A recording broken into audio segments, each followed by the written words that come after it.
Alors nous avons vu des exemples simples, facilement, je dirais, compréhensibles. Euh, la psychosomatique, c'est très simple, mais quelquefois ça peut être complexe. Pourquoi? Parce que les activités conflictuelles que nous allons rechercher, qui sont à l'origine ou qui seraient à l'origine de nos maladies, sont plus, je dirais, enfermées dans notre histoire familiale. Et c'est l'apport de ce que l'on appelle le transgénérationnel, c'est-à-dire l'histoire familiale sur plusieurs générations, qui va nous donner la clé.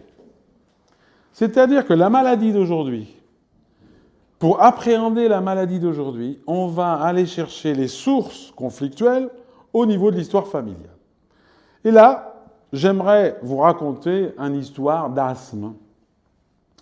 C'est une petite fille qui est asthmatique, elle a 5 ans, et son papa me l'amène parce que les traitements ne font rien. Même les traitements classiques, qui d'habitude fonctionnent assez bien, ne font rien de spécial. C'est-à-dire qu'elle est obligée de manquer l'école régulièrement. Et là, il s'inquiète parce que quand elle va arriver donc à l'école primaire, l'absentéisme scolaire pourrait, je dirais, la gêner dans son cursus scolaire d'une manière générale. Et donc le père, en vain, je dirais, vient me voir, donc il me présente sa fille, donc, et il connaissait déjà la psychosomatique parce qu'il avait déjà lu certains livres, etc. Et quand il s'agit d'un asthme, donc c'est l'appareil pulmonaire, et nous savons que l'appareil pulmonaire, les maladies de l'appareil pulmonaire, quelque part, elles peuvent avoir ce qu'on appelle une racine ou plusieurs racines transgénérationnelles. C'est-à-dire qu'on va chercher des histoires familiales qui ont un lien avec la respiration. Et donc, par exemple, le truc tout à fait classique en France, c'est la guerre de 14-18, c'est-à-dire avec les gaz qui ont tué des centaines de milliers de personnes.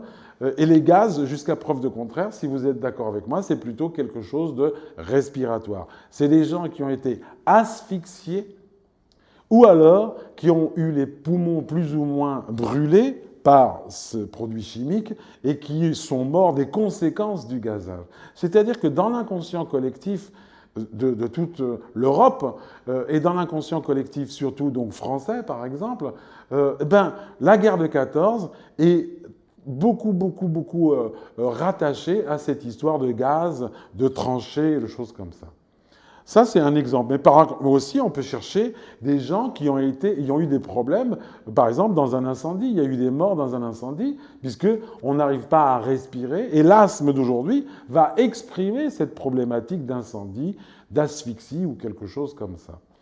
On peut aussi aller chercher des noyades. C'est des gens, par exemple, des enfants qui se sont noyés dans le transgénérationnel. Et moi, j'ai la mémoire de cet enfant et je l'exprime aujourd'hui par mon asthme ou toute autre pathologie respiratoire.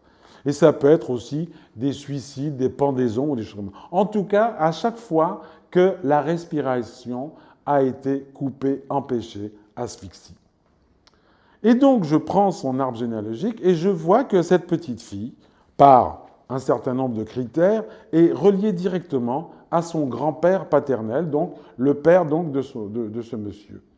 Et je dis donc au père, mais c'est quoi l'histoire de votre père? Qu'est-ce qui s'est passé puisque votre fille est reliée à lui?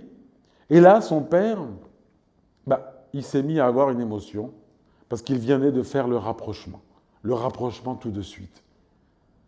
Son père s'est suicidé quand son fils il avait 9 ans. Il ne s'est pas suicidé n'importe comment.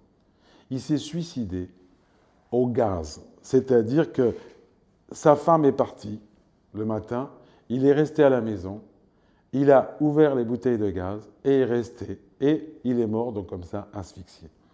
Et comme par hasard, en plus, ce monsieur, donc le père de la petite, il est spécialiste au niveau de la prévention des risques locatifs. C'est son métier dans une grande assurance française. C'est lui qui va étudier les risques des problèmes, je dirais, domestiques pour pouvoir mieux les évaluer dans les usines, dans les ateliers ou chez les gens comme ça. Donc on s'aperçoit que l'asthme de la petite est grandement influencé par l'histoire familiale.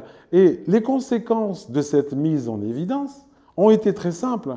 C'est-à-dire que juste après la consultation, dans les semaines qui ont suivi, les traitements ont commencé à fonctionner. C'est-à-dire que la ventoline, Cérévan, etc., tous les médicaments anti-asthmatiques ont commencé à fonctionner à ce moment-là.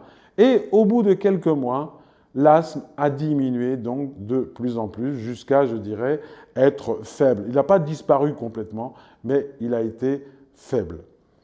Un autre exemple, au niveau donc transgénérationnel, c'est par exemple la sclérose en plaques. La sclérose en plaques, donc, c'est une maladie bien organique. Et la clé de cette maladie, maintenant, donc, on en a, je ne dirais pas une certitude absolue. En psychosomatique, on ne peut pas avoir de certitude absolue. Mais on a quand même une expérience. Et on s'aperçoit que la sclérose en plaques, elle est en lien avec des décès injustifiés, injustifiables, c'est-à-dire qu'au niveau transgénérationnel, il y a eu des gens qui sont décédés trop tôt. Et la thématique, c'est de remplacer ce décès, donc ce défunt, par quelqu'un d'autre. Et ce quelqu'un d'autre, lui, va essayer, si vous voulez, de mimer un petit peu ce défunt. Et la sclérose en plaques, c'est une des maladies principales qui va nous permettre de résoudre ce problème transgénérationnel, c'est-à-dire qu'il reste à la maison, il ne peut pas sortir pour être en fidélité avec ce défunt trop tôt disparu. C'est le résumé de ce que j'appelle le syndrome du gisant.